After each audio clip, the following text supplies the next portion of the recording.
As turf grasses continue to evolve, it's time to rethink the value that Fine Fescues bring to golf courses in the U.S. and around the world. Fine Fescue is the one we're managing, or trying to manage to grow, and basically its reduced input is the biggest difference between ryegrass or poa annua or anything like that, meaning at maximum, typical mowing is twice a week. And that's on fairways. For greens it may be every other day, and that's all growth dependent and traffic dependent.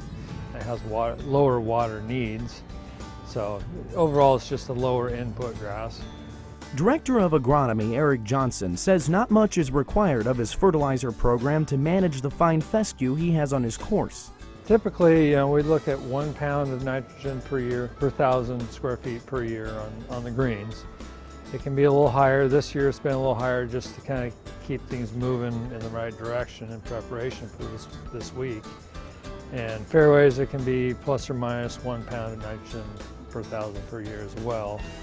So there's not a whole lot of requirement behind it. You're basically just following traffic, trying to stay ahead but not have it grow too much either. It's a little balancing act.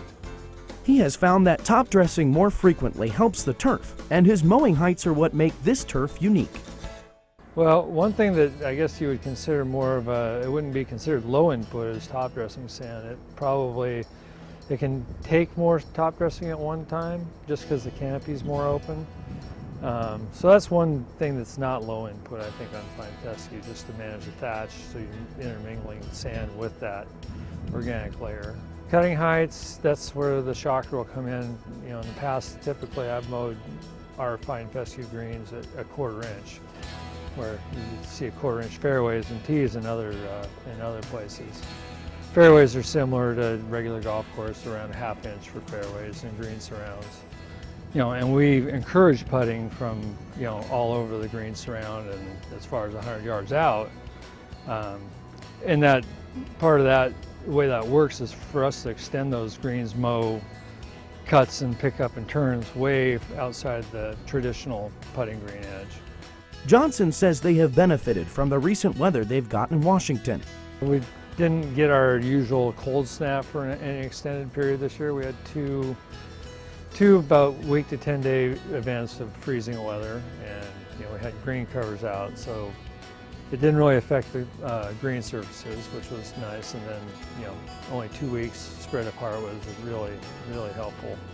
And then overall it was a mild winter as well. No big rain events, although we did have rain, but nothing that set us back. There are small steps to take to handle high traffic areas on the course.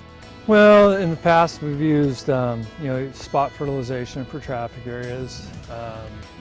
Previous courses I've been at, we sod the same area twice a year, but that spot gets smaller over time. It may be 5 years and maybe 8 years, but that traffic area does slowly go away.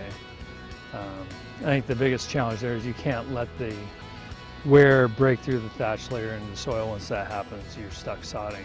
But you can manage it by spot fertility and then overseeing as well.